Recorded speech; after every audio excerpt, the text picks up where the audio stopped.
Amém, queridos? 1 de Reis, capítulo 13, a partir do versículo 11, eu quero falar um pouquinho com vocês nessa noite sobre o ministério profético. E esse é um ministério muito importante para a gente acredita demais nele. E a gente quer falar um pouco sobre o perfil profético e sobre discernir o ministério profético e discernir o que é o falso ministério profético. Então, mais uma vez, 1 Reis capítulo 13, a partir do versículo 11. Ora, havia certo profeta, já idoso, que morava em Betel. Seus filhos lhe contaram tudo o que o homem de Deus havia feito naquele dia, e também o que ele dissera ao rei. O pai lhes disse por qual caminho ele se foi, e os seus filhos lhe mostraram por onde tinha ido o homem de Deus que viera de Judá. Então disse aos filhos: selem o jumento para mim. E depois de selarem o jumento, ele montou e cavalgou à procura do homem de Deus, até que o encontrou sentado embaixo da grande árvore. E lhe perguntou: você é o homem de Deus que veio de Judá? Sou eu, respondeu. Então o profeta lhe disse: venha à minha casa comer alguma coisa.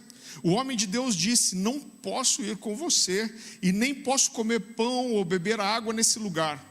A palavra do Senhor, que o Senhor deu-me, tem essa ordem: não coma pão nem beba água lá, e nem volte pelo mesmo caminho por onde foi.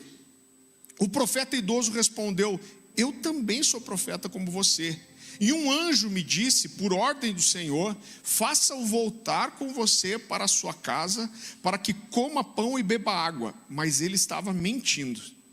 O homem de Deus voltou com ele e foi comer e beber em sua casa.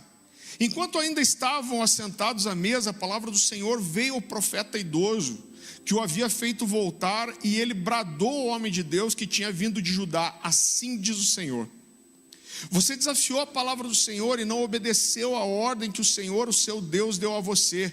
Você voltou e comeu pão e bebeu água no lugar onde ele falou que não comesse nem bebesse. Por isso, o seu corpo não será sepultado no túmulo dos seus antepassados.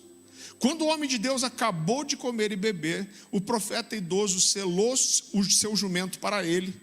E no caminho um leão o atacou e o matou, e o seu corpo ficou estendido no chão ao lado do leão e do jumento. Algumas pessoas que passaram viram o cadáver estendido ali com o leão ao lado, e foram dar a notícia na cidade onde o profeta idoso vivia. Quando esse soube, exclamou: é o homem de Deus que desafiou a palavra do Senhor. O Senhor o entregou ao leão, que o feriu e o matou conforme a palavra que o Senhor o tinha advertido. O profeta disse aos seus filhos: selem um jumento para mim. E eles o fizeram. Ele foi e encontrou o cadáver caído no caminho com o jumento e o leão ao seu lado. O leão não tinha comido o corpo e nem ferido o jumento. O profeta apanhou o corpo do homem de Deus, colocou-o sobre o jumento e o levou de volta a Betel, a fim de chorar por ele e sepultá-lo. Ele o pôs em seu próprio túmulo e se lamentou por ele, clamando e exclamando: ah, meu irmão. Depois de sepultá-lo, disse aos seus filhos: quando eu morrer, enterre-me no túmulo onde está sepultado o homem de Deus. Põe os meus ossos ao lado dos ossos dele, pois a mensagem que declarou por ordem do Senhor contra o altar de Betel e contra todos os altares de idolatria da cidade de Samaria certamente se cumprirá. Queridos, a primeira coisa que eu quero te dizer é que esse é um texto, é uma história difícil de entender. Existe uma discussão teológica em cima disso, de tudo que o Senhor quer nos mostrar aqui nesse texto. Então eu vou mostrar para você. A Bíblia fala que Deus levanta esse profeta de Judá, do outro lado. Aqui era o período do reino dividido, a gente vai falar um pouquinho sobre isso. Mas Deus tira esse homem de Judá e fala para ele: olha, vai até Betel, porque você vai profetizar contra a idolatria. E esse homem é levantado por Deus, ele vai para lá, ele profetiza, Deus faz sinais e maravilhas, e Deus diz para ele: olha, não para nesse lugar, não coma, não beba água, e volta por um caminho diferente. E ele por um tempo obedeceu o que Deus estava fazendo, mas de repente aparece esse profeta idoso no caminho, mente para ele e leva ele a desobedecer a Deus. E a consequência é que Deus dá uma sentença para ele e ele é morto no caminho. Então a gente olha para tudo isso e algumas perguntas nascem. Aquele profeta velho era um profeta mesmo ou não? Ou era um falso profeta? Ele queria intencionalmente o mal daquele profeta de Judá? Ou era a mão de Deus em tudo aquilo só para cumprir o seu propósito, né? Com qual motivação aquele homem mentiu? Será que ele sabia que estava mentindo? Mas principalmente, o que Deus quer nos ensinar com tudo isso? E eu gostaria um pouco de esmiuçar esse texto com você. Eu preciso ser sincero e dizer que, obviamente, eu não tenho uma resposta para todas as coisas. Eu também não vou falar de coisas que só eu penso, mas, vários teólogos, estudiosos das Escrituras têm alguns entendimentos parecidos também, mas a gente precisa entender o contexto de tudo isso que aconteceu. Tudo isso acontece numa cidade chamada Betel. O nome Betel significa casa de Deus, e esse sem dúvida era um lugar profético que Deus se manifestou ali. E Betel, desde quase sempre, passou a ser um lugar respeitado como um lugar de cultuar o Senhor, um lugar onde Deus se manifestou, um lugar onde o Senhor era cultuado, e isso mesmo antes do período do reino dividido. Agora vamos falar sobre isso um pouquinho. Quando a gente lê esses livros aqui, queridos, de reis principalmente, se você não entende o que aconteceu aqui, fica muito difícil de você interpretar o contexto e tudo que está acontecendo. Eu preciso voltar um pouquinho com você. A Bíblia diz que quando Salomão morreu, quem assumiu o seu lugar foi seu filho Roboão. Você sabe a história, Salomão foi usado por Deus para construir o templo, a casa de Deus. E a Bíblia diz que quando Salomão morre, as autoridades, os príncipes de Israel chegam para Roboão, filho de Salomão, e dizem: olha, o seu pai colocou impostos muito pesados sobre nós para construir o templo. E ele diz: olha, seu pai morreu, o templo está construído, e ele diz: por favor, baixe os impostos para que a gente possa gozar de mais prosperidade e ter uma folga na vida. Roboão se aconselha com os conselheiros, eles dizem: olha, se você fizer isso, você vai ganhar o coração do povo. Mas Roboão vai conversar com seus jovens amigos, e ele prefere o conselho dos amigos.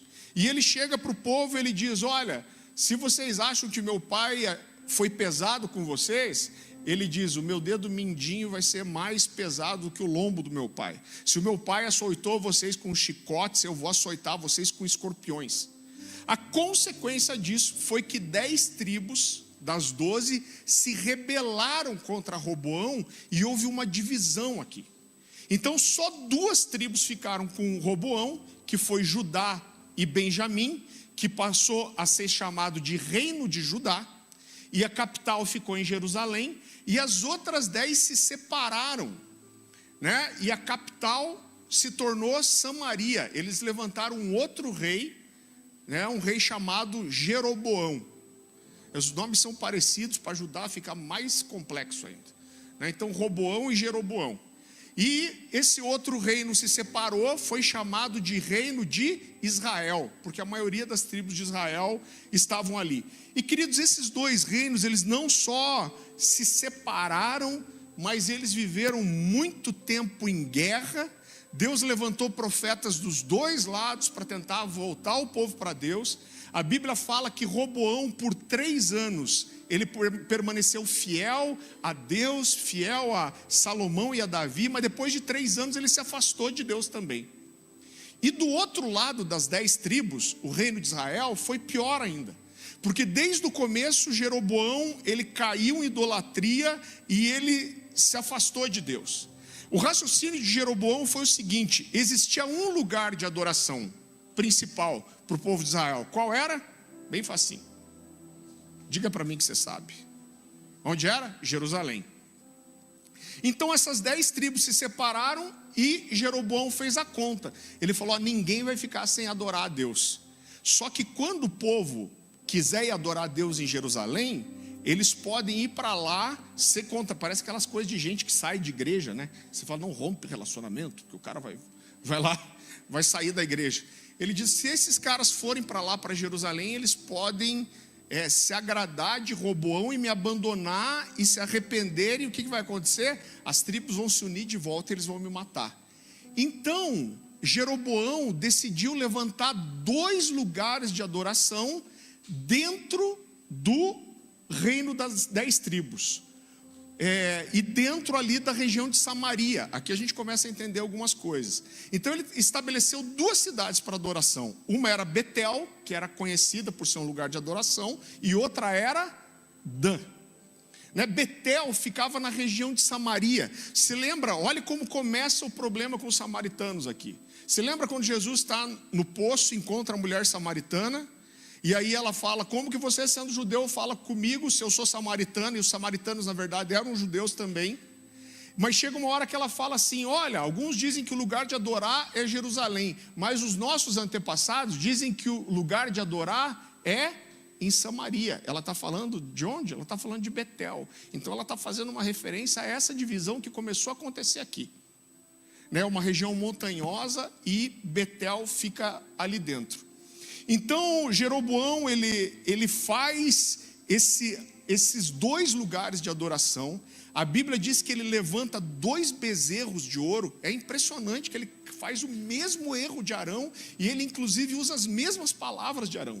Então ele estabelece Dan e Betel para esse lugar de adoração. Ele faz um altar, ele faz os bezerros de ouro, e ele chega para o povo, aponta para os bezerros e fala: olha, povo de Israel, são esses os seus deuses que te tiraram do Egito. E queridos, depois disso, a idolatria ela toma conta, aqui das 10 tribos. Do outro lado, não vai demorar muito para acontecer a mesma coisa, mas Jeroboão começa a mandar que os sacrifícios que eram estabelecidos para Deus fossem feitos para aqueles bezerros de ouro, E a Bíblia fala que quando os profetas começam a se levantar contra ele, ele persegue os profetas, e esses profetas fogem e vão para Jerusalém, porque por um tempo Roboão permaneceu fiel. Ele começou a perseguir também os sacerdotes, dentro da tribo de Levi, e a Bíblia diz que ele cancela o sacerdócio levítico, e ele levanta outros sacerdotes para oferecerem sacrifício nessas 2 cidades que não faziam parte da vida da tribo de Levi. E o resultado é que Deus se enfurece com tudo isso, e Deus levanta um profeta para ir confrontar Jeroboão, e Deus levanta esse profeta em Judá. Na verdade, todos os profetas tinham ido para lá, e Deus chama esse homem. É muito interessante porque a Bíblia nem fala o nome, mas a Bíblia diz que Deus levanta esse profeta lá em Judá, lá em Jerusalém, da tribo de Judá, E então você lembra que eles eram inimigos aqui, eles viviam em guerra, e Deus fala para eles: você vai como profeta, você vai entrar em Betel e você vai profetizar contra aquela idolatria. A região de Samaria, ela ficava bem divisa ali, com Benjamim, com a tribo de Benjamim. Então ela estava na divisa ali entre os 2 reinos, e Deus fala: você vai, e ele diz: você vai profetizar contra a idolatria. Só que Deus dá uma ordem muito clara para ele. Deus fala: olha, você não permaneça nesse lugar, você não coma pão, você não beba água, você vai, você faz o que você tem que fazer, e você volta embora, inclusive volta embora por outro caminho.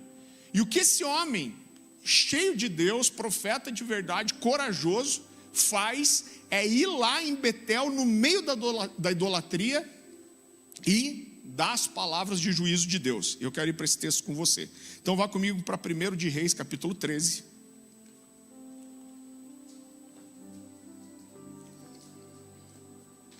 Primeiro de Reis, capítulo 13, a partir do versículo 1.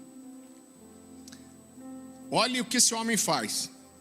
Por ordem do Senhor, o homem de Deus, vindo de Judá, foi até Betel e chegou ali quando Jeroboão se aproximava do altar para queimar incenso.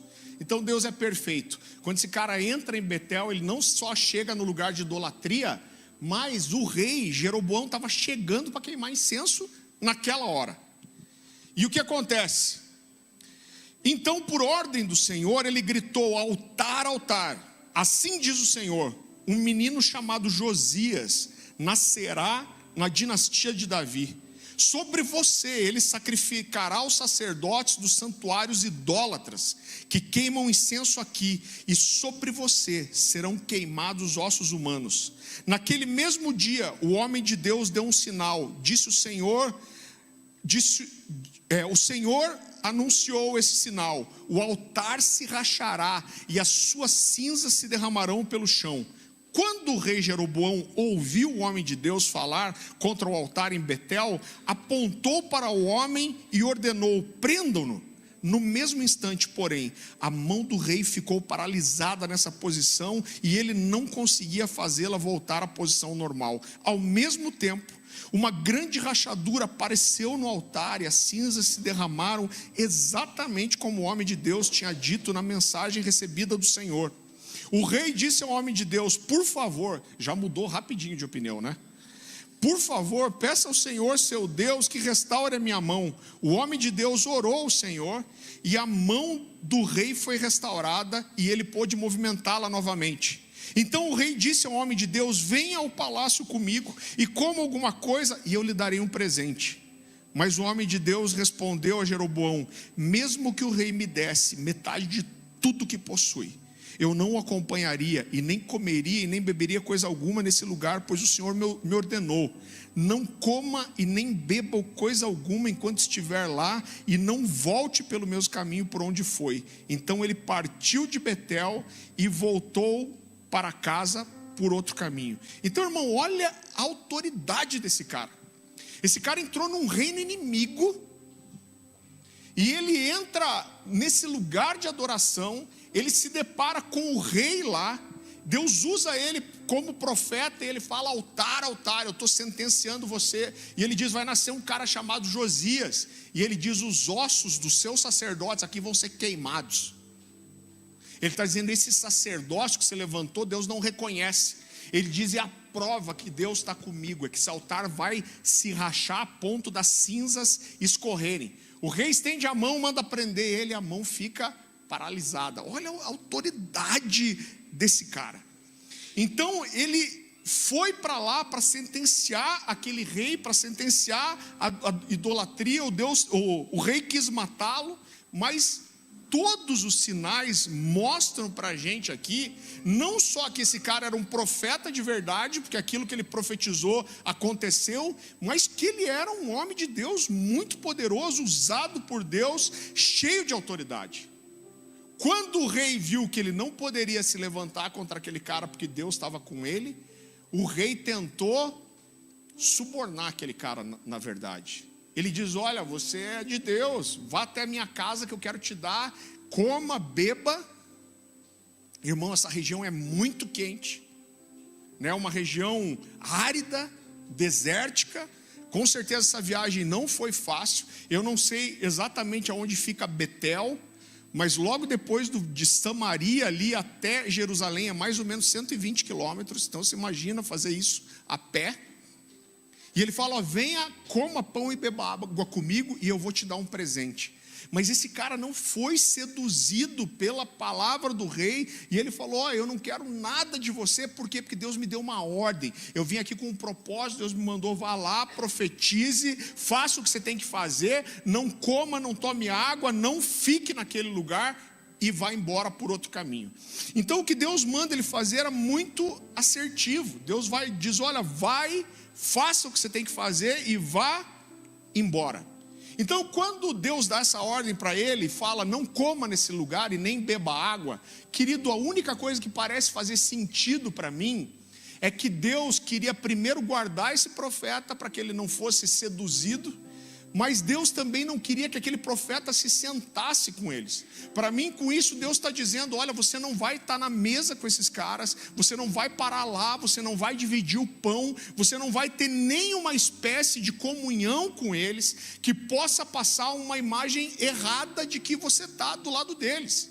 Deus está dizendo: eu estou te mandando lá para mostrar que eu estou em desacordo, que eu não aceito e que eu vou trazer juízo. Então você não para nesse lugar, você não tem comunhão com eles, você não come nesse lugar. O que Deus está dizendo é: seja uma voz profética e vá embora. As ordens eram diretas, claras, simples. E esse homem estava obedecendo a todas elas de forma perfeita. Mas aí a Bíblia diz que entra um outro profeta, e a Bíblia diz que era um profeta idoso, a versão revista e corrigida vai dizer era um profeta velho. E aqui, queridos, eu acredito que a gente começa a ter alguns sinais, do que Deus quer nos ensinar com tudo isso. A primeira coisa que a gente precisa considerar é que nada está na Bíblia por acaso, e a Bíblia faz questão de ressaltar várias vezes que ele era um profeta velho, idoso. Algumas pessoas questionam: olha, mas será que esse cara é um profeta mesmo? Será que ele não era só um mentiroso? Irmão, em primeiro lugar, a Bíblia diz que esse cara era um profeta. A Bíblia chama ele de profeta. Ela diz: havia lá em Betel um profeta idoso. Esse cara é levantado e na mesa ele profetiza contra esse homem de Deus, e tudo que ele profetiza se cumpre. Então eu olho para isso e eu não tenho dúvida de que ele era um profeta mesmo. Agora olha só, esse homem foi tão usado por Deus, foi lá, denunciou o pecado, falou que um sinal ia acontecer, que o altar ia se quebrar, as cinzas iam cair. Ele manifesta um sinal sobrenatural diante do rei, fazendo a mão do rei ficar ressequida. O rei oferece não só acolhimento, mas oferece benefícios para ele. Fala: venha comigo que eu quero te dar um presente. Era um rei oferecendo um presente, mas ele rejeita. É claro que a notícia do que aconteceu, esses lugares de adoração eram lugares onde muitas pessoas se juntavam, Então as cidades vizinhas iam para Betel para adorar, para oferecer culto ou idolatria naquele lugar. E a notícia do que aquele homem de Deus fez vai se espalhando. E vai chegar aonde? Nos filhos desse profeta idoso. E esses filhos ficam impactados com aquilo, com o que aquele homem remix. Cadê a galera? O Plix está aí? Não? Está aí o Plix? Não. A gente tem uns rapper bom aqui, irmão. Já ia pedir para ele emendar um... Então, até me perdi no que eu estava falando abobrinha. Então a notícia do que aconteceu deixou aquelas pessoas impactadas. A Bíblia diz que Jeroboão tinha expulsado, perseguido os profetas, tinha destituído a tribo de Levi. Então apareceu um profeta de verdade, alguém que ouvia Deus, que manifestou o poder de Deus. Era uma coisa que chamou a atenção de todo mundo, querido. Então ele não só levantou os altares de idolatria, mas ele perseguiu os verdadeiros profetas. Eu quero te mostrar isso. Vá comigo para 2 de Crônicas, capítulo 13.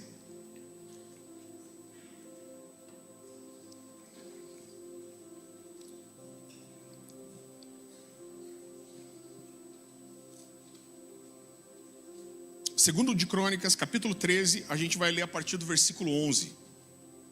Olha o que a Bíblia diz. Está falando desse contexto da perseguição que Jeroboão fez.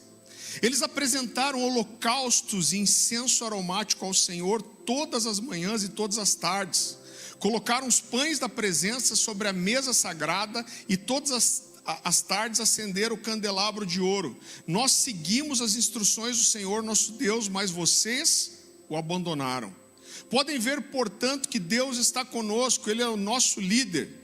Os sacerdotes deles tocam as trombetas e conduzem a batalha contra vocês, ó israelitas. Não lutem contra o Senhor, o Deus de seus antepassados, pois não serão bem-sucedidos. Enquanto isso, Jeroboão tinha mandado uma parte do seu exército dar a volta por trás do exército de Judá, formando uma emboscada. Quando os homens de Judá perceberam que eram atacados pela frente e por trás, clamaram ao Senhor. Então os sacerdotes tocaram as trombetas e os homens de Judá gritaram: Ao som desse brado de guerra, Deus derrotou Jeroboão e dispersou todo Israel diante de Abias e o exército de Judá. E os israelitas fugiram dos soldados de Judá, e Deus os entregou nas mãos de Abias. Os seus exércitos lhes infligiram grandes perdas. 500.000 dos seus melhores soldados de Israel foram mortos naquele dia.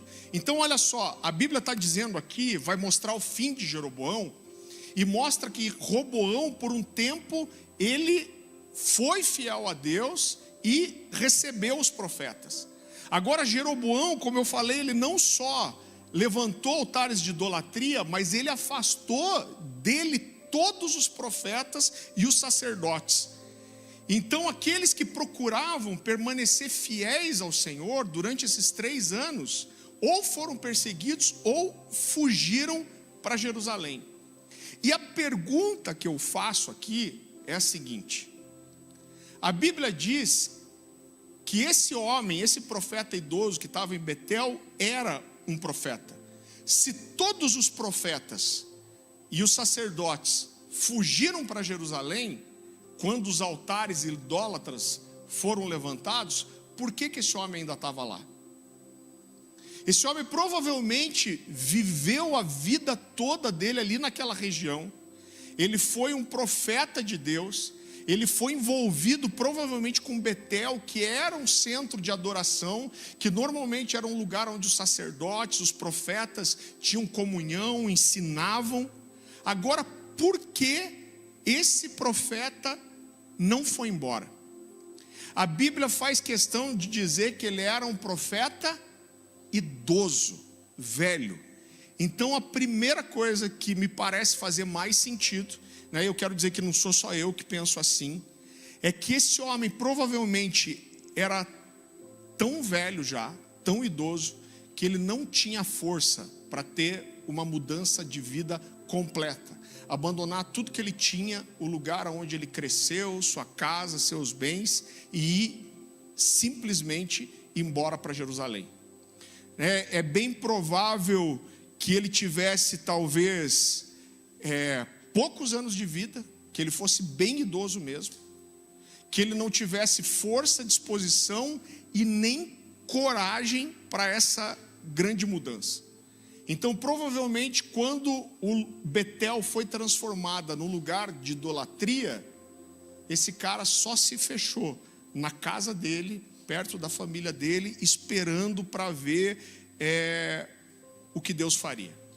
Eu já vi vários estudiosos dizendo que acreditam que esse cara é um falso profeta. Eu acho muito difícil isso. No final a gente vai falar sobre quais são os sinais de um falso profeta, mas para mim nada se encaixa com ele.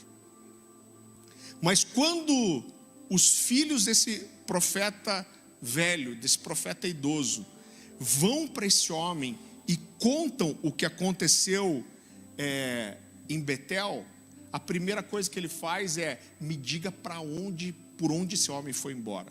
A Bíblia diz que ele pediu para os filhos prepararem o jumento. Isso para mim é mais um sinal de que ele era idoso mesmo.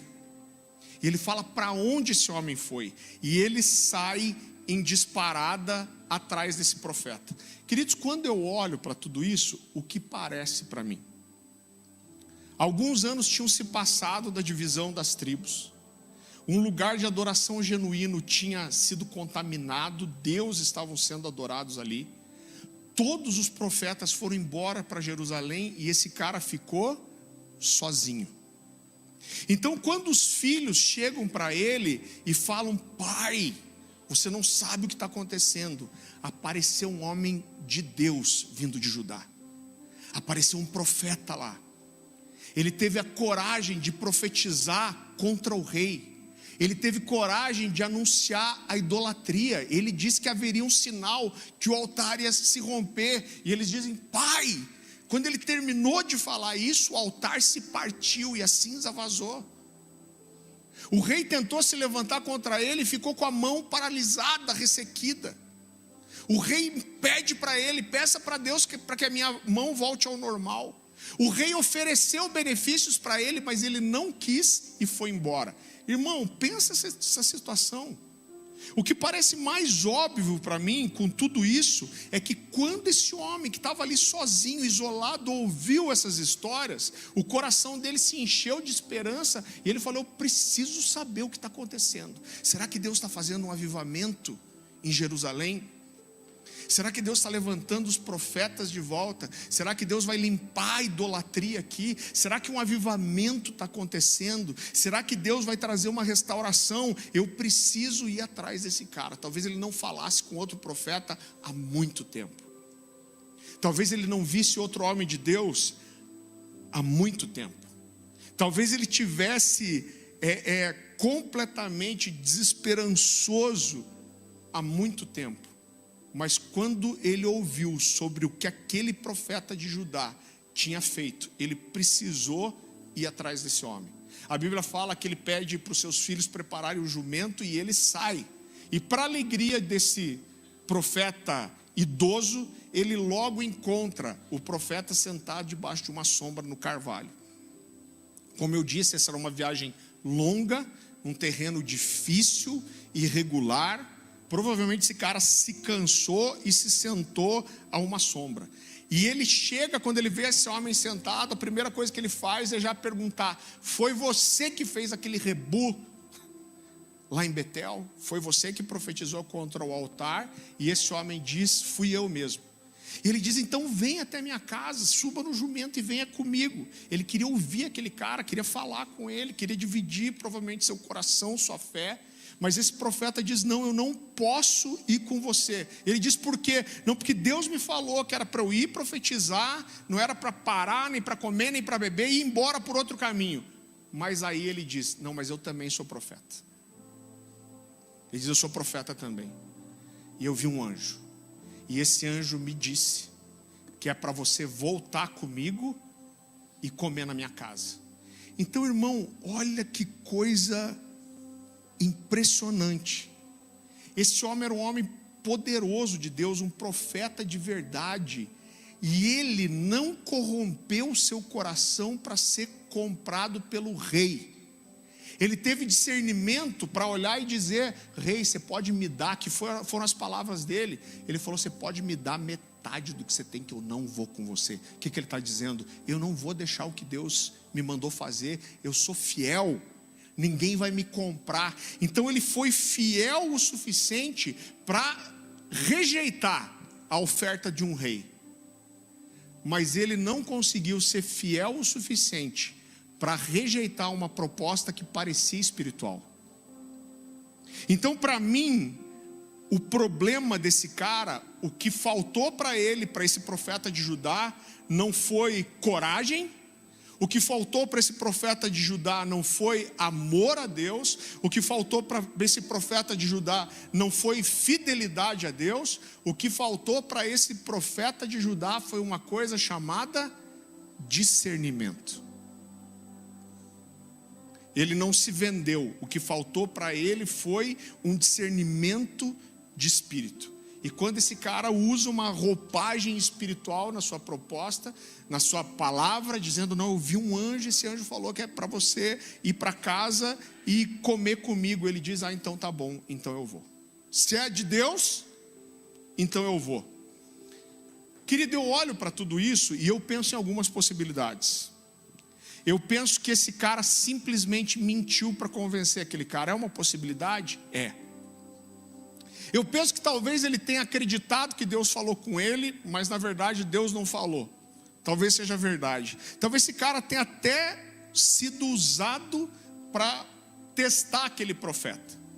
Agora, a primeira coisa que eu queria destacar para você aqui é falar para você que um profeta de Deus de verdade, ele pode falar coisas que não são da parte de Deus. A gente tem alguns, principalmente no Antigo Testamento, alguns momentos em que homens de Deus, profetas eram realmente possuídos pelo Espírito e profetizavam. Mas quando a gente olha para as Escrituras, querido, principalmente no Novo Testamento, a gente vai perceber que o que Deus escolhe é fazer uma parceria conosco. Quando a gente olha, a gente não percebe muito isso, mas o Antigo Testamento, ele vai falar muito sobre os moços dos profetas. Ele vai falar das companhias proféticas. A Bíblia vai falar de um lugar chamado... Me ajuda aí, Diego, Dani, onde era a cidade que os profetas ficavam? Ramá. Fala de uma cidade chamada Ramá, aonde os profetas ficavam com os seus discípulos ou com os seus alunos. Irmão, o que um aluno de profeta aprende? Aprende os mandamentos e aprende o ministério da profecia. Então existia um processo de aperfeiçoamento.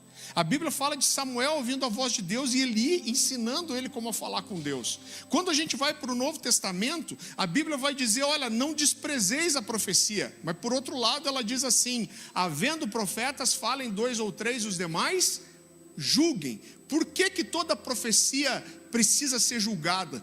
Porque a profecia, ela pode ser influenciada pelo homem. Então eu quero dar um exemplo bem simples de como eu aprendi isso de uma forma muito especial. Eu fui discipulado ali com 17, 18 anos por um cara muito precioso chamado Silas, que é pastor lá em Uberlândia. Eu tenho muita vontade de trazer ele aqui ainda. A gente até chegou a marcar uma agenda, depois precisou cancelar. Mas o Silas há mais de 30 anos é professor de hebraico, ele é psicólogo também. Os psicólogos sempre me perseguiram. É Deus tentando me ajudar, né? Olha, esse cabra aí, nós vamos ter que botar alguns psicólogos no caminho dele, senão o trem vai ficar difícil. Só que ele era um cara que flui no profético de forma excepcional. A primeira profecia que ele me deu, eu era molequinho, tinha uns 17 anos, e eu estava numa ceia de músicos de igreja, irmão, por incrível que pareça, eu tocava contrabaixo. Irmão, ruim, irmão. E a gente está numa ceia de músicos, e esse cara vem orar por mim, a gente não tinha relação nenhuma, era uma igreja já razoavelmente grande, né? Eu era um moleque ali, acho que nunca tinha falado com ele pessoalmente, conversado, eu e ele chega para mim e fala assim, eu tenho uma palavra de Deus para você. Eu estou vendo letras descerem sobre a sua cabeça, e ele diz, Deus vai te dar letras de músicas. Ele diz, ande com papel e caneta no bolso, porque você vai estar andando, você vai estar fazendo alguma coisa, e Deus vai te dar o que escrever, e você vai escrever várias canções. E, irmão, eu comecei a andar com o papel e a caneta no bolso, tomei posse daquela promessa que nunca aconteceu. Alguns meses depois, eu acho que foi numa ceia de músicos também, esse pastor chegou para mim, e botou a mão na minha cabeça e falou, eu tenho uma palavra de Deus para dar para você. O que Deus tem para você não é o ministério de música. Alguém pode dizer assim, mas também não precisava nem ser profeta, né, para falar isso, era mais ou menos isso. Mas ele falou, o seu chamado não é música, Deus tem outra coisa para você. E aquilo foi tão forte para mim, eu sabia tanto que era de Deus, que quando acabou aquela reunião, eu peguei meu contrabaixo, guardei ele no case, e eu cheguei para um baixista que tinha na igreja, um cara que tocava muito bem e não tinha instrumento. E eu cheguei para ele e falei, cara, tem um presente para você. E dei o contrabaixo. Ele ficou tudo emocionado. Falei, cara, mas e você? Eu falei, cara, eu não vou mais tocar. E eu nunca mais toquei desde esse dia. O que aconteceu depois disso? Eu comecei a andar com o pastor Silas, muito próximo. Ele foi o primeiro cara que me discipulou, me levou para dentro da casa dele, e a gente foi desenvolvendo uma amizade. Chegou um dia que eu lembrei dessa palavra, e eu fui meio com cuidado, falei, pastor, eu queria te perguntar uma coisa. Eu acho que você não vai lembrar, mas você me deu uma palavra de que eu ia escrever letra de música. Ele falou, Farley, eu lembro perfeitamente. Eu falei, lembra? Ele falou, lembro. Eu falei, pois é, pastor. Papel e a caneta estão aqui, mas não veio música nenhuma. E ele falou para mim assim, eu vou te ensinar agora como um profeta de Deus consegue falar na carne. Ele falou, eu lembro perfeitamente o dia que eu orei com você. E quando eu orei com você, eu vi letras descendo sobre a sua cabeça, eu vi. E quando eu vi isso, Deus me falou, existe uma graça na vida dele para escrever. Você era um músico da igreja. Ele falou, qual foi o meu raciocínio lógico? O cara está no ministério de louvor da igreja, está descendo letra sobre a cabeça dele, Deus estava me dizendo que ele vai escrever. O que ele vai escrever? Vai escrever letra de música. Ele falou, só que a parte da letra de música é minha, o resto é de Deus. Então você tira a música e fica com o resto. Da forma mais simples do mundo.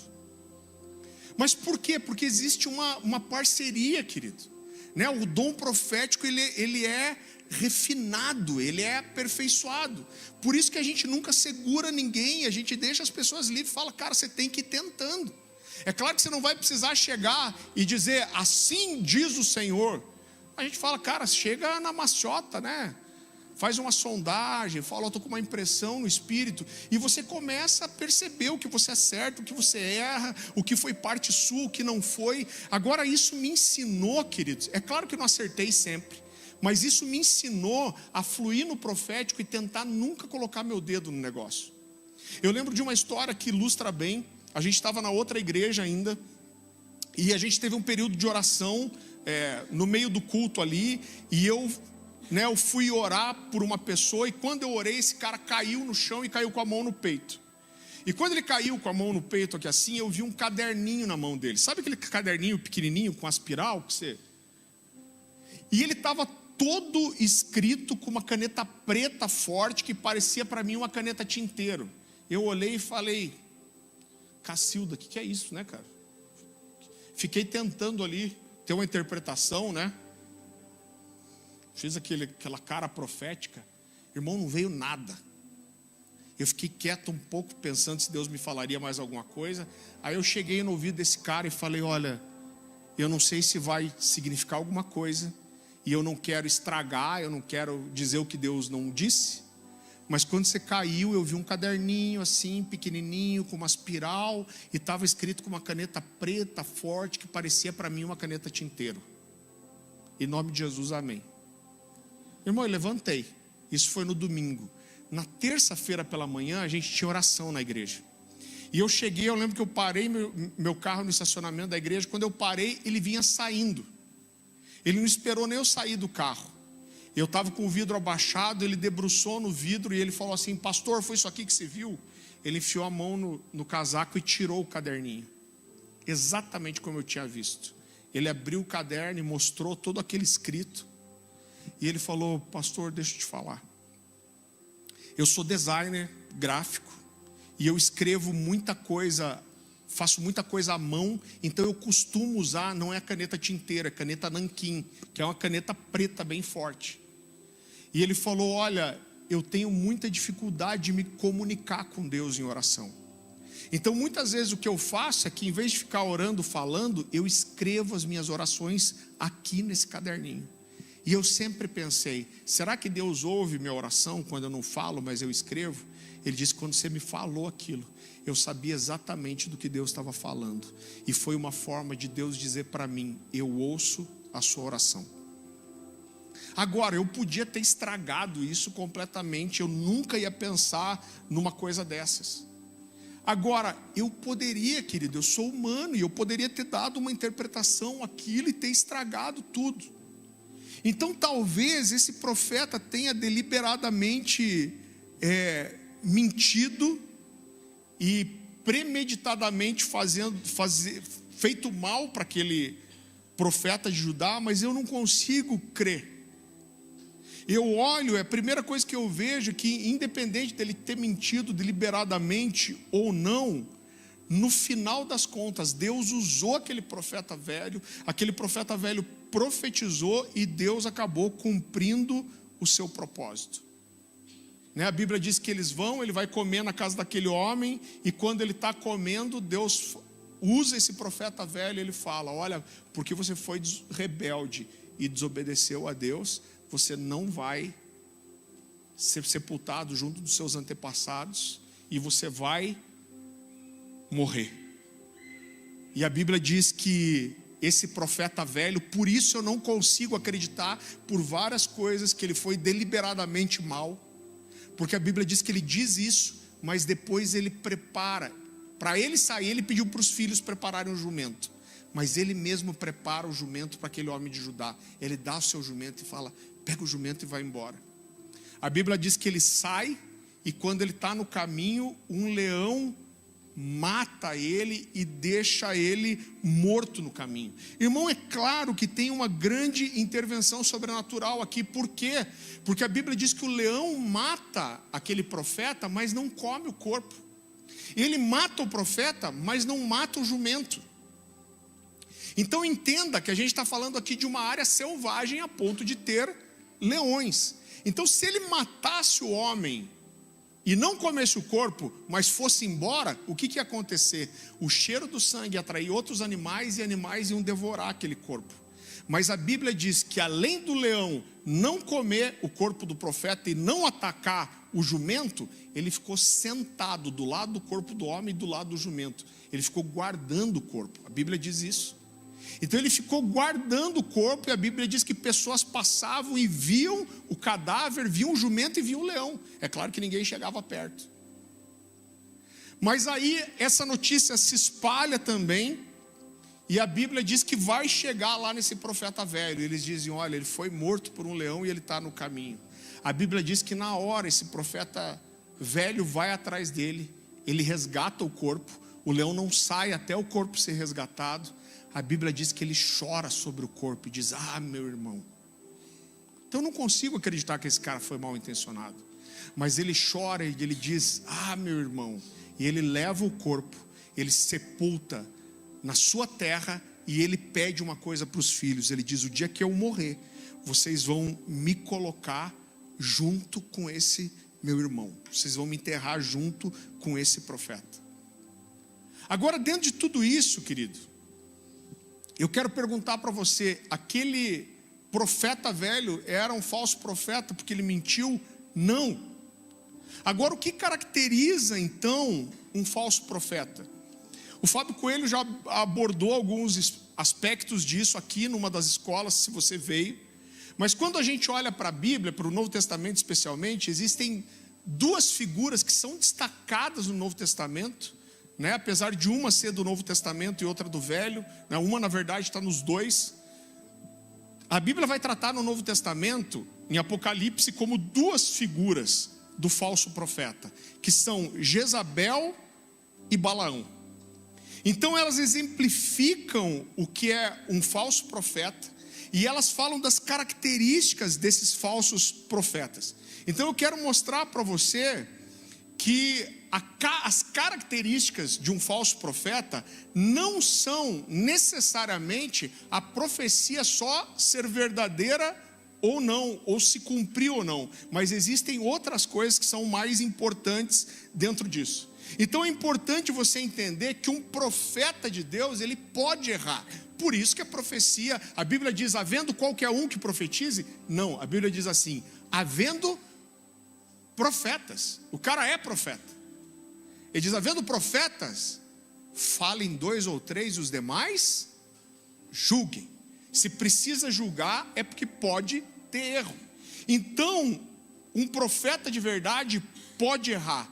Por outro lado, um falso profeta, ele pode ser muito assertivo na sua palavra profética. Então, o que caracteriza um falso profeta? E eu queria começar por Jezabel. Eu quero que você vá comigo para Apocalipse capítulo 2.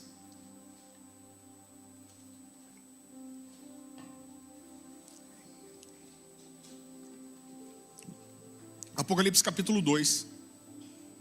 A gente vai ler a partir do versículo 20.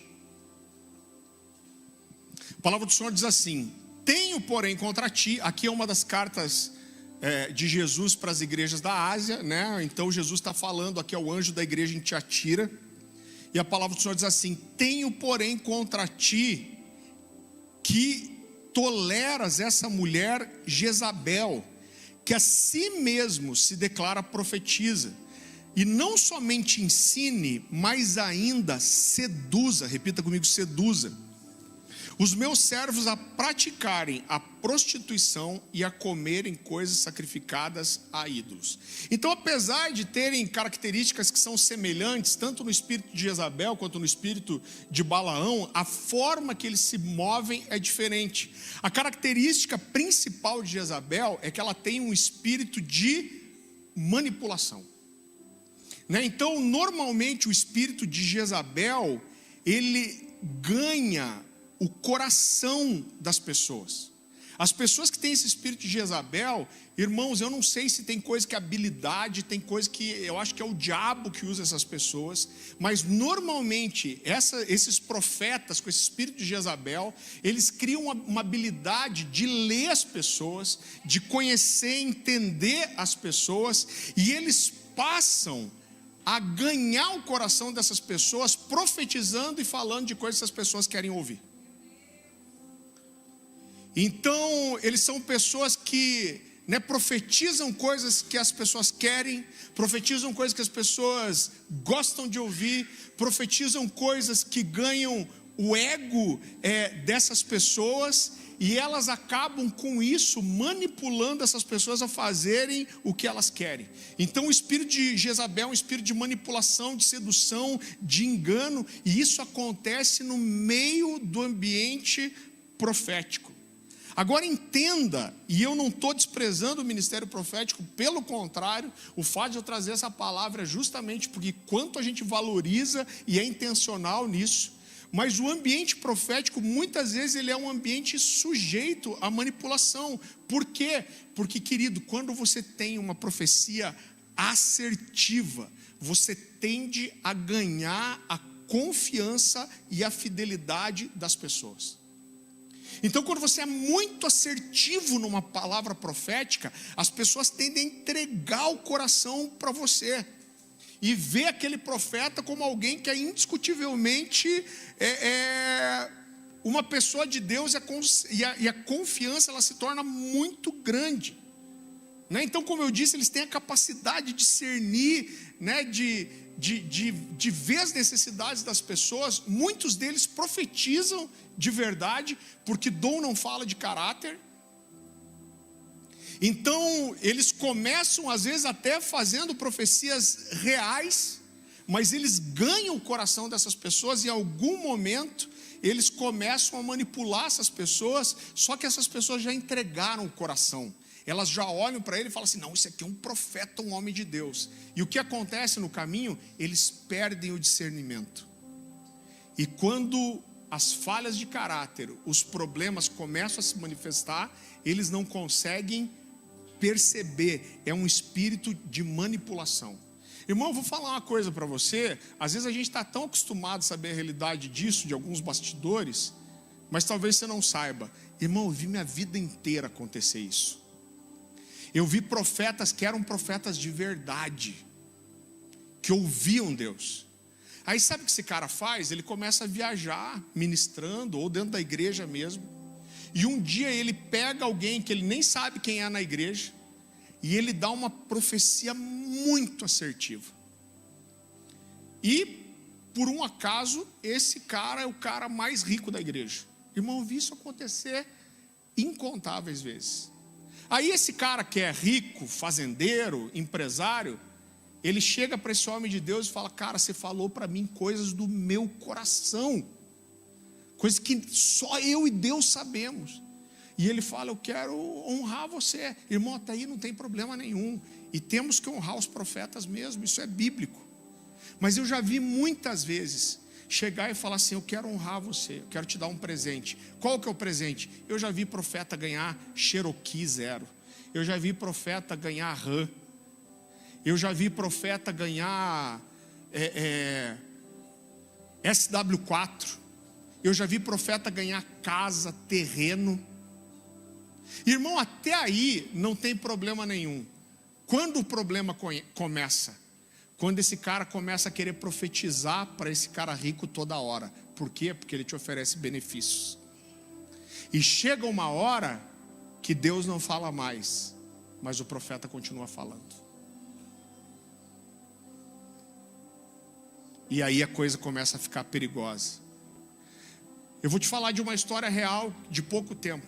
Tinha um cara nos Estados Unidos muito rico. E ele recebia vários homens de Deus que iam lá nessa igreja. Um amigo meu foi lá pregar e o cara foi buscar ele com uma Lamborghini no aeroporto. Eu não sei nem como que entra, né? E aí o que aconteceu? Deus deu uma palavra para esse cara, porque esse cara tinha um problema sério no casamento. E esse amigo meu, profeta, arrebentou esse cara. Falou para ele: você é um moleque, você não cuida da sua casa, e você quer passar a aparência de ser um homem de Deus. Sabe o que aconteceu? Vários outros profetas e homens de Deus se morderam e vieram brigar com ele. O que você foi falar para o fulano? Só que esse cara é arretado. E ele falou: sabe o que vocês são? Vocês são um bando de vagabundo, que vocês só querem o que esse cara tem para dar.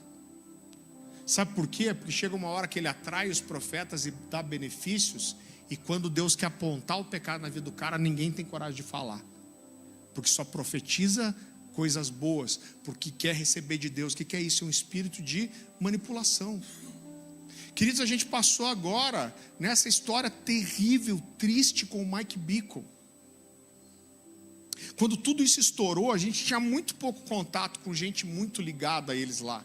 A gente hoje tem muitos amigos que eram de dentro de lá, que estavam lá, que faziam parte do IHOP. E se você acha ruim a história do Mike Bickle, eu vou te falar, quando você conhece os bastidores, é muito pior do que você imagina. Por 40 anos, esse cara enganou a igreja. Irmão, eu vou te dizer, eu sou tão burro, que se falasse para mim assim: diga 3 caras aí que você olha e que você acha que você nunca vai ver cair, com certeza um dos que eu diria era o Mike Bickle. Foi bem o que caiu. E sabe o que o Mike Bickle fazia? Que quando começaram a descobrir as coisas, viram que ele fez a mesma coisa com...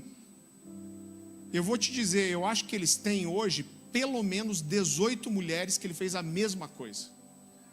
Ele levava essas mulheres para a sala dele, e é claro que, como eu falei, esses caras vão desenvolvendo uma habilidade, então eles acabam percebendo as mulheres que são frágeis, né? Eu soube de alguém que era muito perto dele, ele tentou fazer uma brincadeira com essa mulher, só que quando ele fez, ela ficou super ressabiada, contou para o marido, se fechou, não deixou mais ele se aproximar, mas ficou anos pensando: deve ter sido coisa da minha cabeça. O Mike Bickle é um homem de Deus. Mas ele vai aos pouquinhos, ele consegue perceber as mulheres que têm fragilidade. E o que ele fazia? Ele usava a sua confiabilidade profética para ganhar o coração dessas mulheres. E chegava um dia que ele levava essa mulher para a sala dele. Ele tinha uma sala que se entrava para o lado, assim, que ninguém conseguia ver, não tinha acesso, não ouvia. E ele dizia o seguinte: eu preciso abrir meu coração com você. Deus me revelou uma coisa. Deus me revelou que a minha esposa vai morrer. E essa pessoa falava: meu Deus, Mike, como que você está? E ele dizia: mas Deus me revelou uma outra coisa. Deus me disse que o seu marido vai morrer também, e que a gente vai ficar junto. E assim ele se envolvia com essas mulheres. Ele fez isso com pelo menos 18 mulheres. E aí ele usava dessas mulheres e depois descartava e fazia a mesma coisa com outra. Uma das coisas que mais trazia confiança para a gente no Mike Bickle era a vida simples que ele vivia. O custo de funcionamento do IHOP em Kansas City era $1 milhão por dia. É isso mesmo? Não, desculpa. Era $100 mil por dia. $3 milhões por mês. Então você imagina o dinheiro que passava lá. Mas o Mike Bickle, e gente, a gente está falando da América, né? Ele tinha um Corolla, e inclusive bem batidinho. Então todo mundo olhava e falava: cara, esse cara era sensacional. A gente descobriu que uma das coisas que ele falou para uma dessas mulheres foi o seguinte: vocês podem, escolhe a casa dos seus sonhos, e eu vou botar tudo nessa casa que você quiser. A única coisa é que por fora ela precisa parecer simples. Desgraçado, falso profeta. Existe um cara aí no Brasil, o medo da minha esposa, porque de manhã eu falei o nome dele. Eu estou me coçando, estou com vontade. Eu estou bem tentado. Fala. Essa é igual eu. Tudo que eu estou falando aqui eu falei para ele, tá, gente? Eu confrontei ele numa rede social, ele mandou uma mensagem direta, falou assim: eu acho que a gente nunca se encontrou pessoalmente. Eu falei, graças a Deus. E eu falei, cara, você é um vagabundo, você é o pior tipo de coisa que existe dentro da igreja. Você não precisa nem do diabo para você ser ruim. Dá vontade de botar a mão na cabeça dele e falar, saia, deixa o capeta em paz. O cara quase endemonia o diabo. Mas esse cara, por 10 anos, ele pastoreou uma igreja. Ele fumava maconha, era alcoólatra, batia na esposa e se envolveu sexualmente com dezenas de mulheres na igreja. Esse cara era tão desgraçado que ele levava as mulheres para a casa dele, ele dava vinho, deixava essas mulheres altas. É claro que eram mulheres que estavam propensas a isso. Ele se envolvia sexualmente com elas, depois do ato sexual, ele abria a Bíblia e profetizava. E esse cara está de volta aí. Colocaram ele no ministério de volta e ele está pregando por aí. Eu falei para ele, inclusive, cara, você não pisa em Curitiba, você pisar aqui, eu vou em todos os grupos de conselho de pastor aqui dizer quem você é e te expor. E esse cara era tão assertivo na profecia, tão assertivo, irmão, todas as pessoas que eu conheço que andavam perto dele falam que nunca viram ninguém ser tão assertivo na profecia como ele. Ele era o cara, parecia aqueles loucos que ficam na praça, às vezes, diziam o CPF das pessoas. Esse cara era tão assertivo falando na profecia, não vou dizer nem de predizer o futuro, mas de falar assim, ó, eu vi você na sua casa de manhã. Você estava vestindo uma roupa assim. Você estava tomando café com a sua esposa, você falou algo para ela com essas palavras. Ele era desse nível. Ele era tão preciso na profecia que a esposa de um casal amigo nosso, um ministro conhecido aí no Brasil, ela falou para a gente assim, Farley, esse cara era tão preciso que hoje, olhando para a história dele, eu acredito que ele ouvia o diabo, que o diabo falava as coisas para ele. E eu acredito também. Então, queridos, o cara pode ser assertivo e ser um falso profeta. Esse cara ele pode usar tanto revelações reais como inventadas para ganhar o coração das pessoas, né? Então eles aprendem a ler, manipular as pessoas. E uma característica muito importante, presta atenção nisso, que isso aqui é uma chave. Esse perfil de Jezabel, ele não consegue se mover na igreja se ele não fizer isso. Então o que ele faz? Ele procura essas pessoas que estão vulneráveis e ele escolhe lá. Normalmente não são muitas pessoas, 5, 6, 8, 10 pessoas. A primeira coisa que ele faz, ele dá profecias muito assertivas e ele fala coisas que as pessoas querem ouvir. Ele ganha o coração dessas pessoas. E aí ele trata essas pessoas muito bem. O que Deus tem para você é muito especial. Eu quero que você caminhe comigo, quero que você fique perto de mim, porque olha o que Deus me mostrou sobre você e eu confio em você. E ele vai trazendo essas pessoas para perto. Nesse processo, ele pega esse grupo e afasta esse grupo do todo. Irmão, todas as vezes isso acontece. Se ele não conseguir pegar esse grupinho e afastar da comunhão com o todo, com a igreja, ele não consegue manipular. Porque as pessoas que não estão envolvidas começam a discernir as coisas erradas. Mas ele afasta. E aí depois tem um outro passo, irmão. Eu vi isso acontecer inúmeras vezes na minha vida. Qual é o outro passo? Normalmente ele vai fazer um grupo de oração com essas pessoas aqui. E aí chega uma hora que ele fala assim, eu queria que vocês orassem comigo, porque eu tive um sonho essa noite. E Deus me mostrou que tem um espírito de alguma coisa agindo no meio da igreja, E olha, vocês precisam me ajudar a orar, porque eu amo tanto os nossos pastores, mas eles não estão enxergando. E aí ele começa a dizer que só ela vê as coisas, que só ela discerne, que só ela percebe o que está acontecendo, que os pastores estão todos cegos espiritualmente, que os líderes não veem nada, que os pastores estão rejeitando os sinais que Deus está vendo, e uma hora ela pega esse grupo e rompe de vez com o resto. Isso acontece, querido, muitas vezes, às vezes divide uma igreja. Deixa eu só fazer um parênteses aqui. Pastor, você está falando isso porque está alguma coisa acontecendo na igreja? Graças a Deus não, eu não vejo nada parecido com isso. Não estou dando recado para ninguém, até porque esses dias atrás chegou alguém para mim e falou assim: pastor, você está chateado comigo? Eu falei: garanto para você que eu não estou, porque o dia que eu estiver chateado, você pode ter certeza que você vai saber. Eu não dou recado para ninguém, irmão. A gente sabe, todo mundo aqui sabe, a gente vai confrontar. Então, se alguém começa a mover assim, a gente percebe, eu já vou puxar para o canto e falar: Geza, senta aqui, o negócio é o seguinte.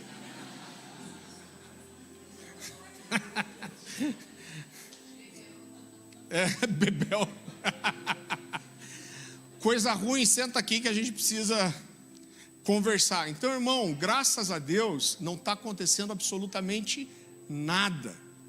Mas eu senti um peso do Senhor para compartilhar isso com você, Então, só fechando, esse grupo passa a achar que só eles ouvem Deus, só eles são espirituais, ninguém mais enxerga nada, e eles passam a confiar só naquele líder profético deles, Outra característica desse espírito de Jezabel é que ele começa a perseguir o verdadeiro ministério profético. Quando a gente vai ler a Bíblia falando sobre Jezabel no Antigo Testamento, a gente vê Jezabel procurando matar Elias, prometendo que ia cortar a cabeça dele e cortando a cabeça dos profetas. Então a gente teve, há um bom tempo atrás, isso mais de ano, a gente teve uma situação que começou a se formar assim, e era uma pessoa que era assertiva, que dava palavras, que orava pra caramba, ou pelo menos dizia que orava, e a gente percebeu que ela começou a trazer para a gente palavras, expondo algumas pessoas: Deus me mostrou que tal pessoa, que vocês têm que ter cuidado. Quando a gente teve noção do que estava acontecendo e derrubou o que estava acontecendo, a gente percebeu que todas as pessoas que ela perseguiu e se levantou contra eram justamente pessoas da igreja que tinham um encargo profético. Então, uma outra característica dessa pessoa que se move nesse espírito de Jezabel é que ela se levanta contra o ministério profético genuíno.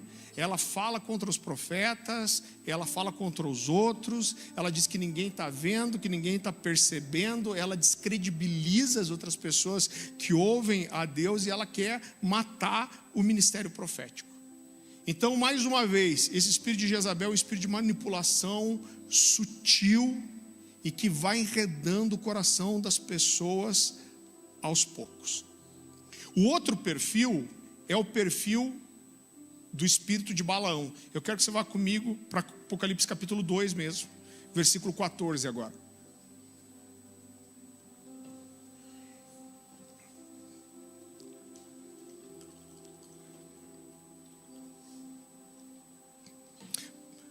Apocalipse capítulo 2, versículo 14, a palavra do Senhor diz assim: contudo, tenho contra você algumas queixas.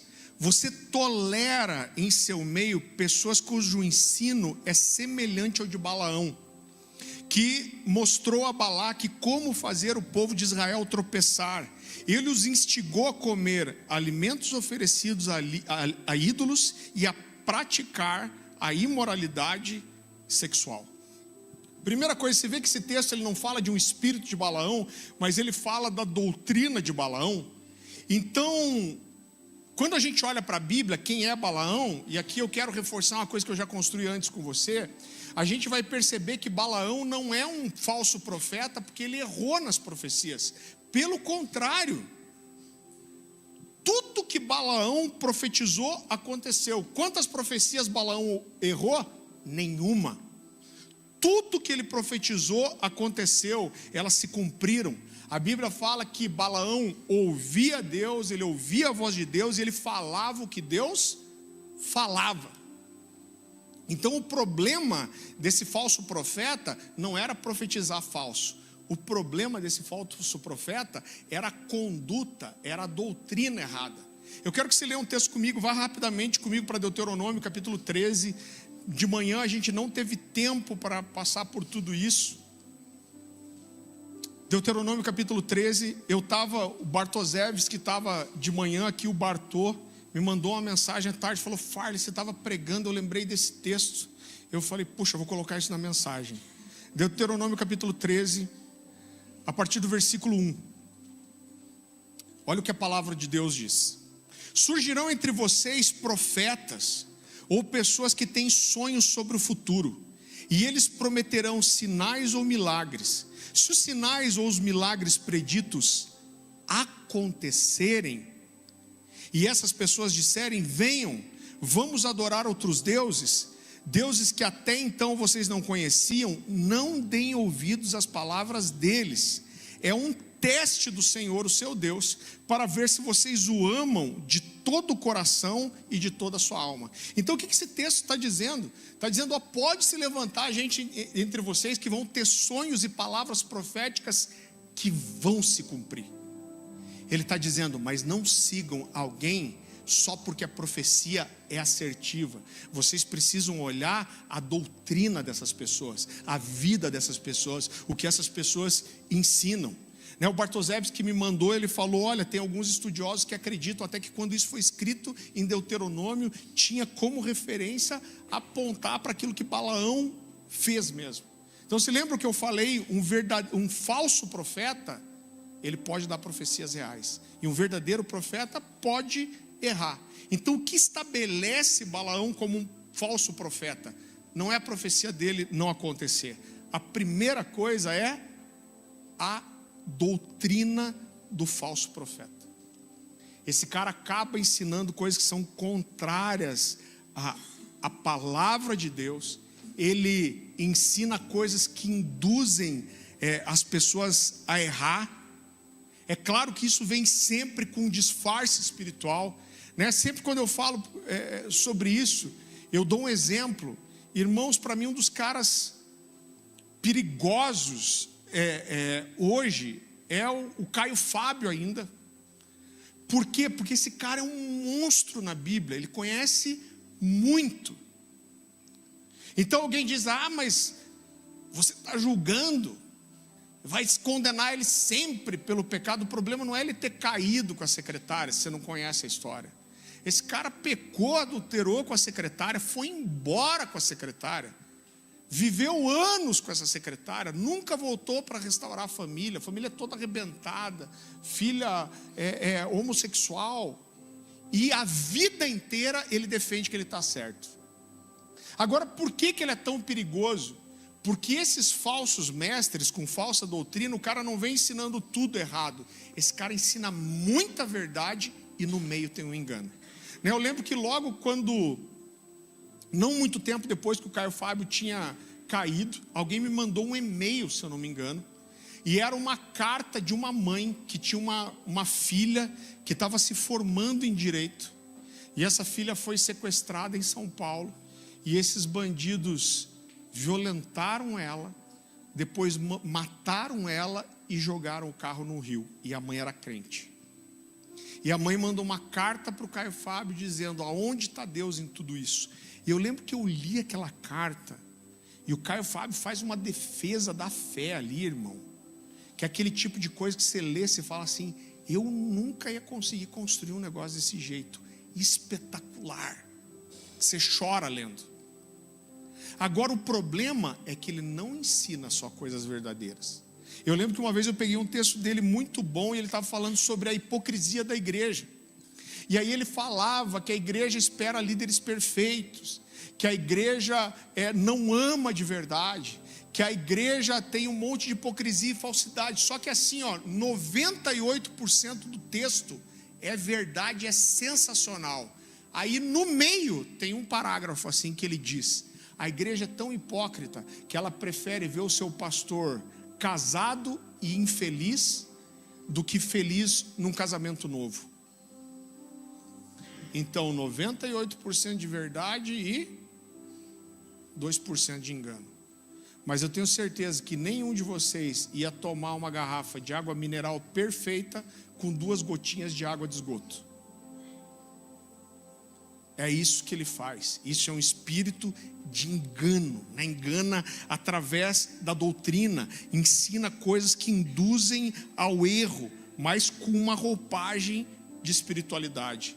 A outra coisa que atesta que esse cara tem um espírito de Balaão é que o caráter dele é reprovável. Ele pode até ser assertivo nas palavras proféticas, ele pode até profetizar as coisas certas, mas o caráter está comprometido. Normalmente ele tem imoralidade sexual, ele tem mentira, ele busca vantagem financeira nas coisas, ele quer beneficiar a si mesmo. Quando a gente olha para Balaão, você conhece a história, a Bíblia fala que o rei está com medo do povo de Israel, que está tomando posse da terra prometida. Aí ele chama esse cara que era conhecido como alguém que tinha um poder de Deus, e ele fala para Balaão, oferece uma grande soma em dinheiro, em bens, para ele amaldiçoar Israel. E aí ele leva, Israel está acampado lá, e ele fala amaldiçoa, e as palavras de Balaão são só palavras de bênção. O rei fica indignado, mas dobra a oferta, e leva Balaão para profetizar de volta, e Balaão só profetiza coisas boas. Ele faz isso 3 vezes. Depois, a 3ª vez, o rei fica indignado. E aí Balaão diz, olha o que Balaão diz. Ele fala, rei, você pode me dar tudo que você tem, eu não posso profetizar o que Deus não me fala. Se eu profetizar o que Deus não me diz, não vai ter autoridade nenhuma, não vai fazer diferença nenhuma. Eu não consigo profetizar aquilo que Deus não está falando. Mas ele diz, mas eu sei que você pode fazer. Você pode pegar mulheres moabitas e você pode mandar essas mulheres seduzirem os hebreus, porque eles vão se encantar com elas, eles vão cair em prostituição com elas, e eles vão adorar os ídolos delas. Quando isso acontecer, eu não vou precisar profetizar. O próprio Deus vai se voltar contra Israel. E foi isso que aconteceu. Então mesmo Balaão ouvindo a voz de Deus, mesmo Balaão profetizando de verdade, ele condenou o povo, ele induziu o povo de Deus ao erro, ele condenou essas pessoas à morte, ele agiu contra Deus para obter um benefício financeiro. Então o caráter é desaprovado. Esse cara está interessado só nele mesmo. E ele é intencionalmente mal. Ele sabe que ele está fazendo mal. Muitas vezes essas pessoas que têm o espírito de Jezabel, elas não se percebem. Elas acham que são homens e mulheres de Deus. A loucura é tão grande que quando o Mike Bickle foi confrontado, e primeiro ele negou várias vezes, e quando já não dava mais para mentir, olha o que ele disse, gente. Olha como é assustador isso. Ele disse que ele se envolveu com todas essas mulheres, uma era de menor inclusive, mas ele diz que ele pecou com a mão e com sexo oral. Então ele diz, mas nenhuma vez eu tive penetração, porque ele dizia que na verdade adultério é só quando tem penetração. Então ele errou, mas não foi adultério, ele não quebrou a aliança do casamento. Então olha o nível de engano. Então muitas vezes as pessoas que têm o espírito de Jezabel, elas podem até estar enganadas, elas acham que estão sendo usadas por Deus, mas estão sendo usadas pelo diabo. Mas o cara com o espírito de Balaão, ele é intencionalmente mau. Agora, por que a gente está te ensinando tudo isso? Irmão, porque a gente valoriza demais o ministério profético.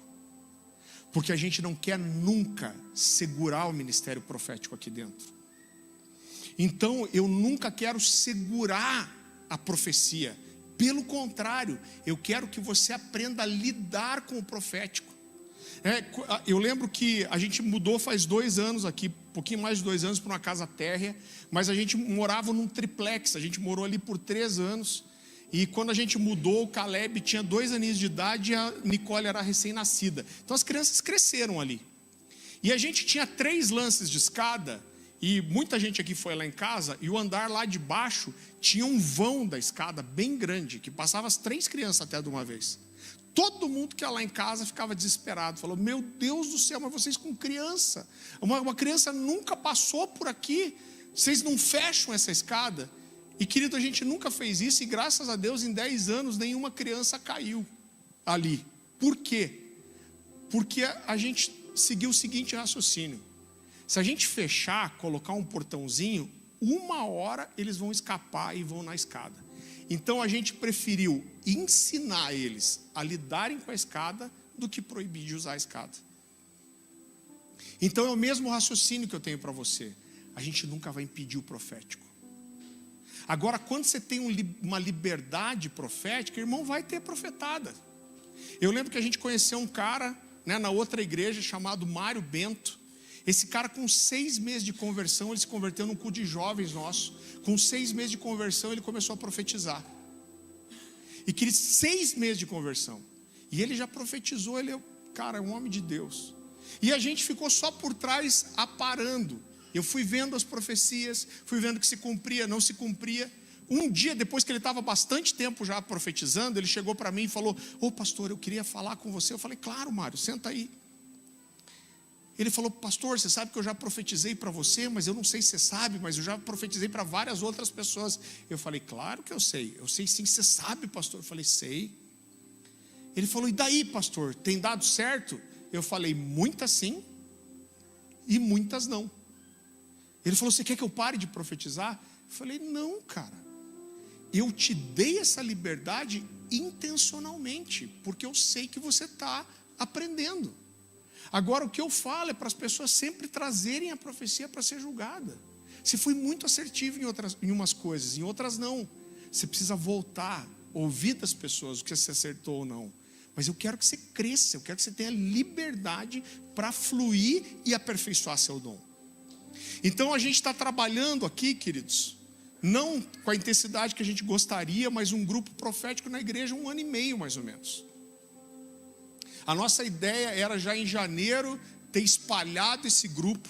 A gente não fez porque a gente sentiu que era importante segurar um pouco, alinhar o discipulado deles mais um tempo, mas logo a gente vai abrir para que esse ministério profético possa receber outras pessoas, e a gente vai começar a fazer treinamentos. A gente está preparando um material para fazer treinamento profético aqui. Então a gente pegou um grupo de pessoas para edificar elas primeiro com o nosso coração, com os princípios de se mover no dom profético, conhecer o coração dessas pessoas. São, na sua grande maioria, pessoas mais maduras, que já tiveram no ministério até em tempo integral, mas são pessoas muito proféticas.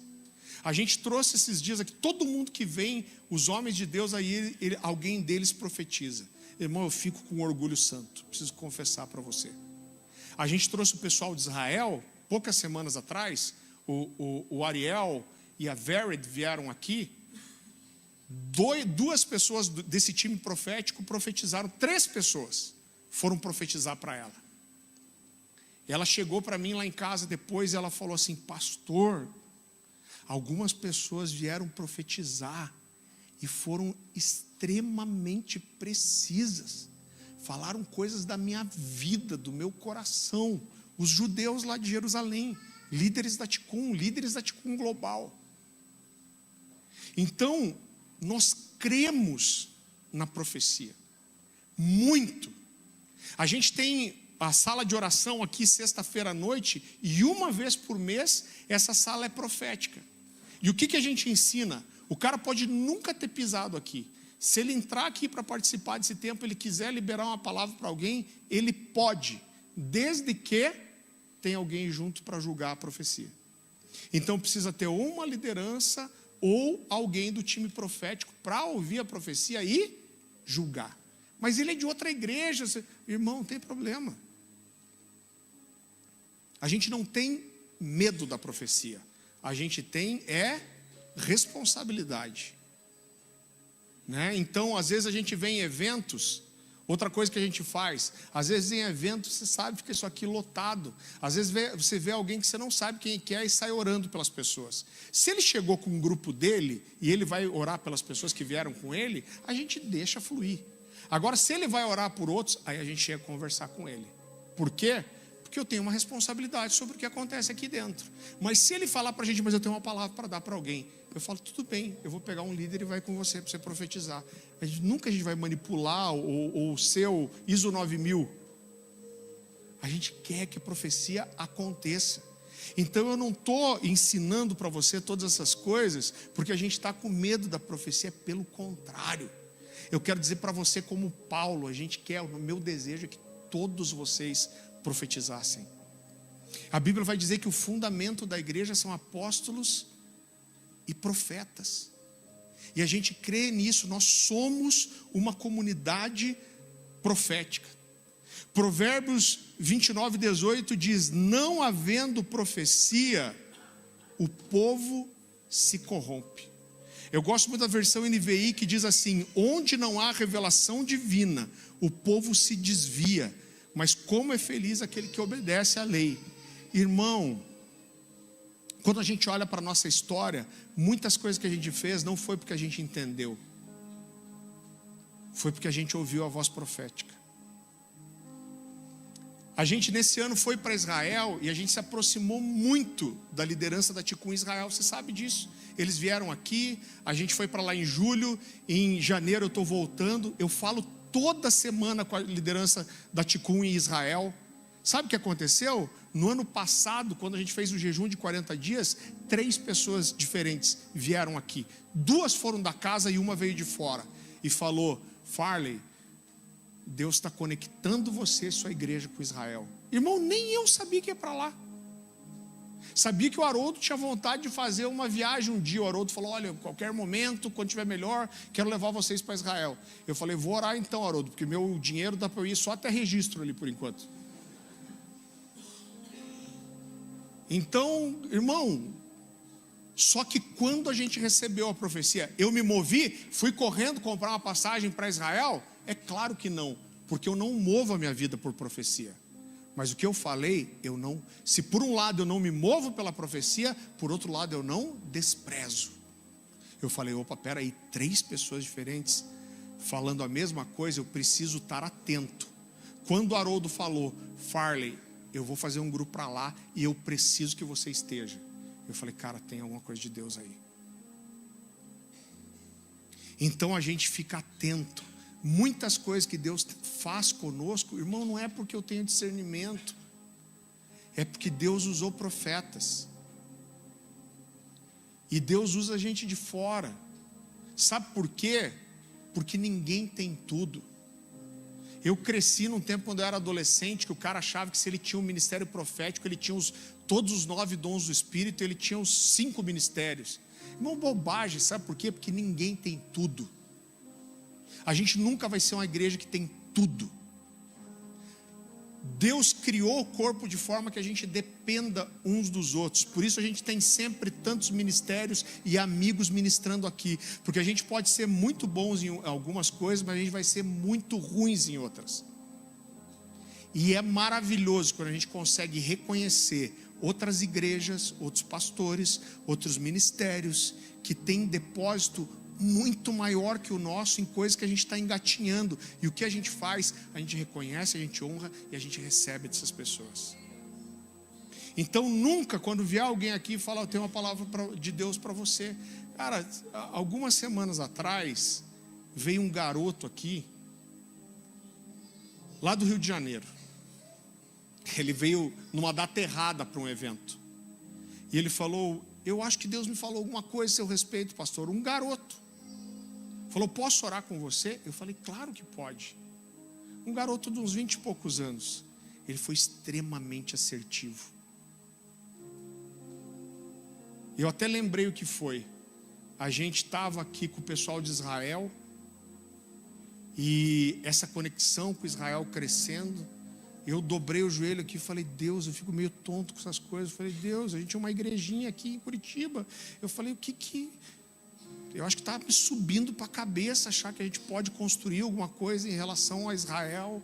Eu estou aqui, eu não abri a boca, orei no Espírito. Eu levantei esse guri colou do meu lado. Nem é da igreja. E falou, pastor, eu acho que Deus falou comigo. Eu falei, pode falar. Não, eu estou com a impressão no meu espírito que você está vendo essas coisas de Israel aí, e você fica com o sentimento que Deus não pode fazer com você. Porque você é pequeno, mas Deus está dizendo que é Ele que escolhe. Eu falei, caraca, miserável,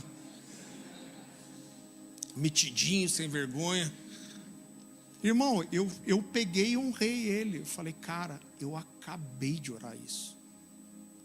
Então o ministério profético é assim, Deus pega as pessoas improváveis, Deus pode usar uma criança para profetizar para você. O dia que a gente perde esse coração de falar, Deus, eu não consigo discernir, eu sou burro às vezes.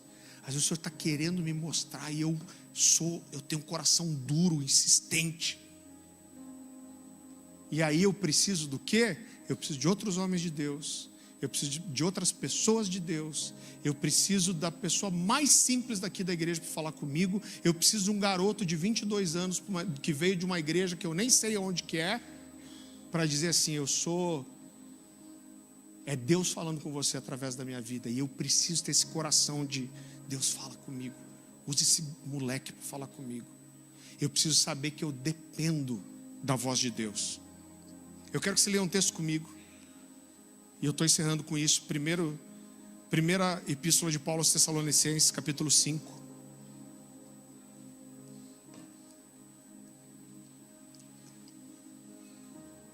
Então Paulo está chegando aqui ao fim da carta dele aos Tessalonicenses. E ele está trazendo doutrina, ele está ensinando, mas aqui ele começa a dar algumas orientações práticas.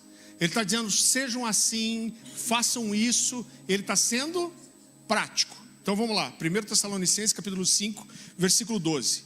Ele diz assim, está encerrando a carta. Agora pedimos a vocês, irmãos, que tenham consideração para os que se esforçam no trabalho entre vocês, que os lideram no Senhor e os aconselham. Tenham-nos na mais alta estima, com amor, por causa do trabalho deles. Vivam em paz uns com os outros. Você está vendo que são todas orientações práticas? Exortamos vocês, irmãos, a que advirtam os ociosos, confortem os desanimados, auxiliem os fracos, sejam pacientes com todos. Tenham cuidado para que ninguém retribua o mal com o mal, mas sejam sempre bondosos uns para com os outros. E alegrem-se sempre. Então até aqui as orientações são práticas e elas falam de uma disposição certa de coração, falam de amor e de caráter, mas agora Paulo vai começar a mostrar que essas coisas não se resolveriam sozinhas, não aconteceriam só com boa vontade, só na força do braço, mas Paulo vai começar a mostrar que para essas orientações práticas aconteçam, eles precisam andar no Espírito e depender de Deus. Então ele está trazendo orientações práticas, e aí ele diz assim, orem continuamente. Ele está dizendo, vocês querem que essas coisas aconteçam, vocês querem corresponder a isso, então orem continuamente. Então vocês não podem parar de orar, vocês precisam entender que essa é uma batalha espiritual. Aí ele diz assim, deem graças em todas as circunstâncias, porque essa é a vontade de Deus para com você. Ele está dizendo, não se deixem tomar de murmuração, não fiquem amargurados. E aí ele diz depois, não apaguem o espírito. Ele está dizendo, vocês querem fazer essas coisas? Vocês precisam orar, vocês não podem apagar o espírito, vocês precisam ser homens e mulheres espirituais. Não tratem as coisas de forma carnal, humana, como se vocês mesmos pudessem resolver na força do braço, na coragem de vocês. Ele está dizendo, andem no espírito. O caminho para vocês conseguirem corresponder a essas coisas é entendendo que vocês só vão conseguir se vocês andarem no espírito. Aí depois ele diz assim, não tratem as profecias. Ele diz, É isso, não tratem as profecias. Não desprezem as profecias. Eu já estou misturando que é comentário meu e a Bíblia. Eu já estou achando que o que eu falei é a Bíblia. Ele diz, não apaguem o espírito. E não, diz assim na minha versão, não tratem com desprezo as profecias. Mas ponham à prova todas as coisas e fiquem com o que é bom. O que ele está ensinando? Ele está dizendo, olha, a profecia é parte desse processo. A profecia é parte do andar no Espírito.